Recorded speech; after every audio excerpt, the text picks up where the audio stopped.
In 2003, the United States built a military prison at its naval base at Guantanamo Bay, Cuba, known as Gitmo.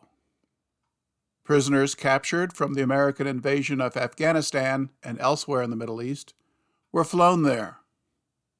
American President George W. Bush deemed these men terrorists, not protected by international law.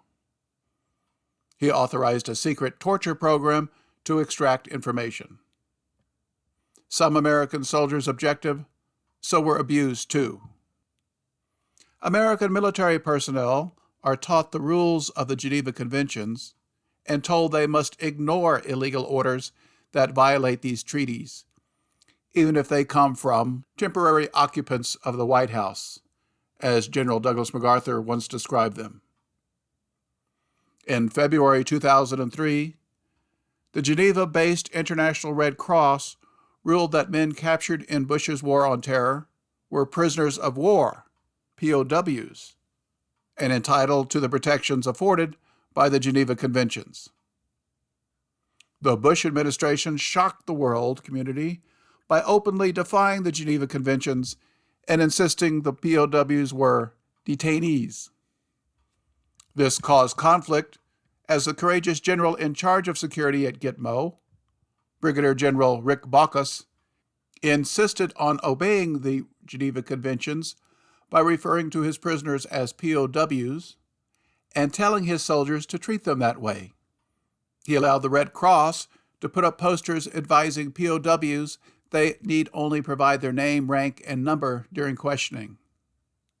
As a result, Baucus was fired, sent home, and discharged from the Army. Another rule follower was U.S. Army Captain James Yee. He is a graduate from the West Point Military Academy and served as an anti-aircraft artillery officer in Saudi Arabia. He became a Muslim chaplain, so was assigned to Gitmo to serve the prisoners and American staff. Yee reported abuse up his chain of command, resulting in a series of confrontations with senior military officers. Captain Yee explained what happened years later in an interview with Democracy Now! His entire interview is linked in the description. Here is part.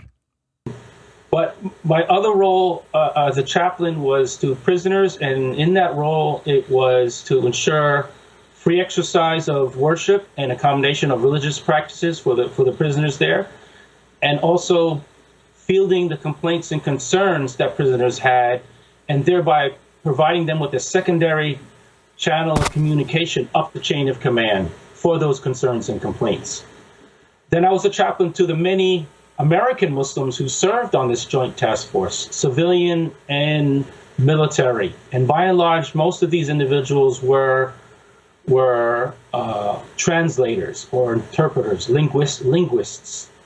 And we actually had a pretty vibrant, what you might call congregation, in which we had the Friday worship service at the chapel, the Guantanamo Chapel on Fridays.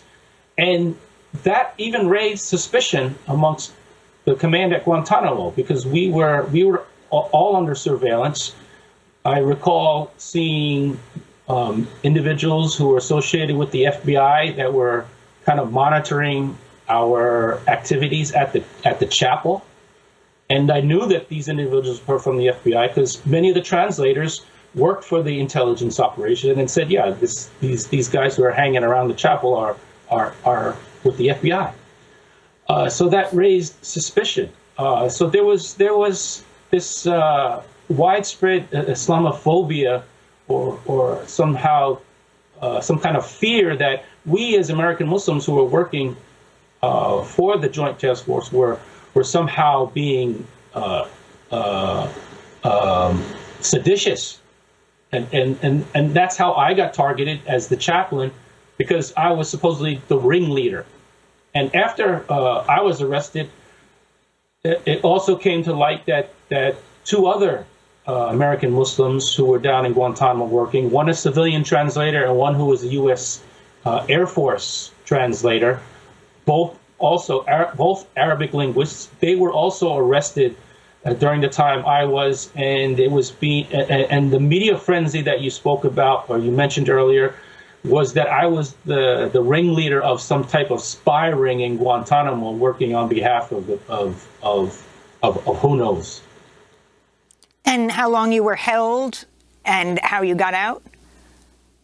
So I was secretly arrested in September of 2003 for 76 days, held in solitary confinement. I also was subjected to this a process called sensory deprivation, where I had the goggles put over my eyes and the ear devices put over my ears to prevent me from hearing or seeing, which instilled fear in me, because I had saw how the prisoners at Guantanamo were subjected to sensory deprivation, and for me this was an indication that I was also being put into this category of enemy combatant, where all of my rights could be stripped away as they were stripped away from all of the prisoners down at Guantanamo.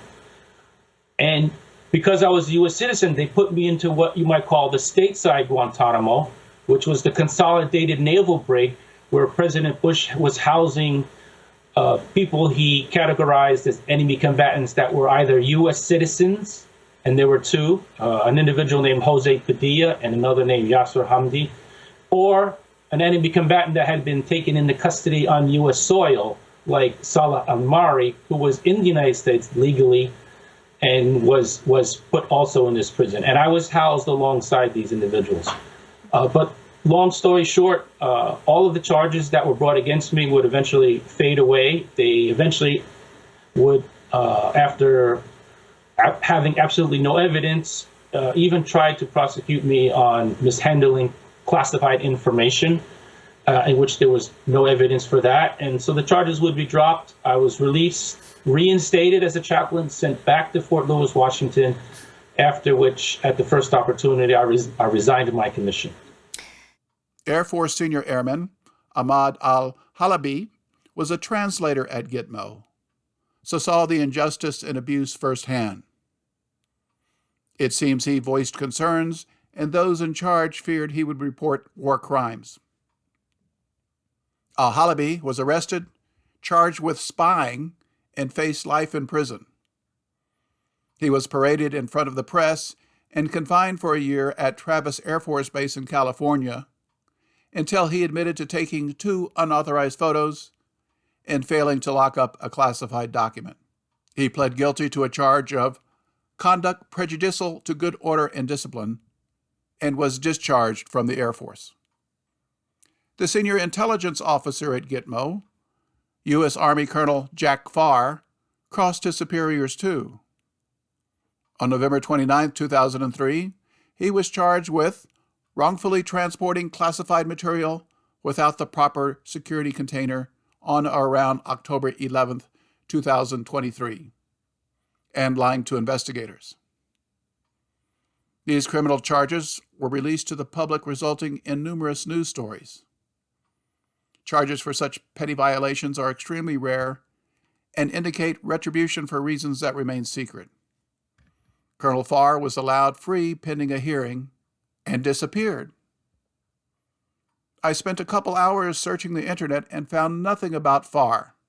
No other news story, no photo, no name on a list. I've never encountered a senior U.S. military officer with nothing on the internet. There are only news stories from the press release about his charges. He was an intelligence officer and a reservist, so that would be perfect cover for a CIA officer.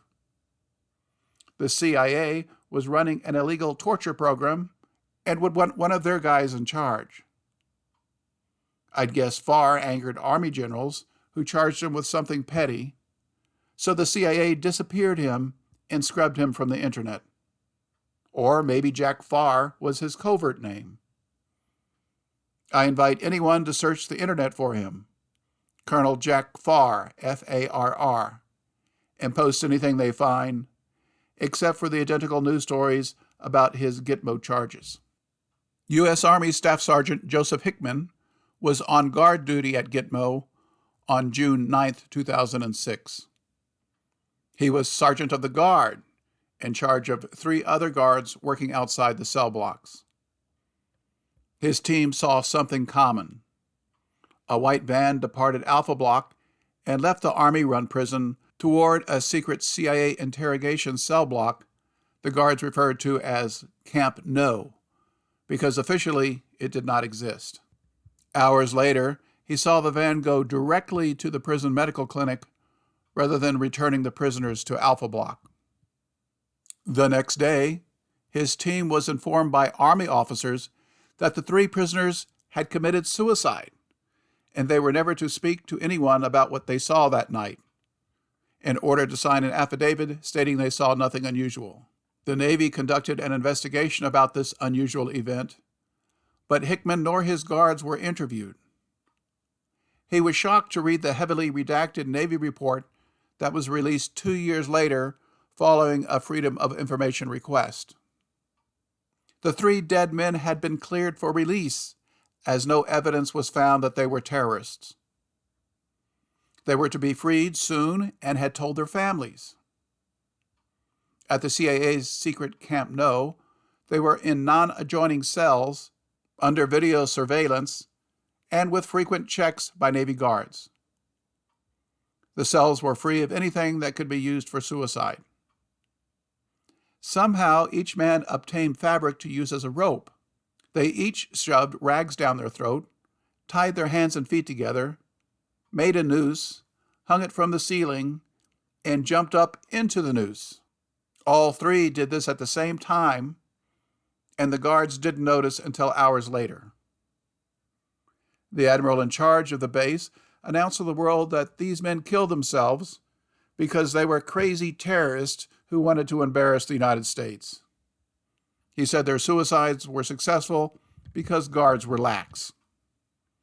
This absurd lie infuriated Sergeant Hickman and caused oppression. After his reserve tour ended, he resigned from the Army and began to investigate the truth. He found a college professor to help research, and they uncovered lots of proof that these men were murdered for unknown reasons. Hickman risked prosecution by the U.S. Army when he published a book about these crimes. He was interviewed by the FBI and Justice Department lawyers, but nothing happened to Hickman, and no murder investigation was ever launched. See the articles linked in the description. Lieutenant Ron DeSantis served as a Navy lawyer assigned to ensure lawful treatment of prisoners at Gitmo. He failed at this, although he was a new officer who knew not to rock the boat. Many wealthy, aspiring politicians join as military lawyers to punch their ticket as serving in the military. DeSantis is now governor of Florida and is running for president. His participation in the Gitmo torture program has made little news, but our corporate media knows to keep this story buried. See the short video about his Gitmo service linked in the description. President Joe Biden promised to close Gitmo by the end of his term. He should close the entire naval base at Gitmo because it serves no purpose other than hosting the CIA's prison with over 1,000 U.S. military personnel at an annual cost of $550 million, plus the much larger cost to man and maintain the entire worthless base. See the short tale linked in the description. There are only 30 detainees remaining at Gitmo. 16 of them were never charged with a crime and are not deemed threats to the United States and cleared for release. But arrangements have yet to be made to transfer them to another country. The 14 remaining suspects can be transferred to a military prison in the United States. In January 2023, the Marine general who opened the Gitmo prison 20 years ago wrote an article about why we must close it. See his article linked in the description. 10 years ago, American President Barack Obama promised to close the hideous Gitmo prison, but was overruled by the CIA. But history will cast a harsh judgment on this aspect of our fight against terrorism and those of us who failed to end it. Imagine a future 10 years from now, or 20 years from now, when the United States of America is still holding people who have been charged with no crime on a piece of land that is not part of our country.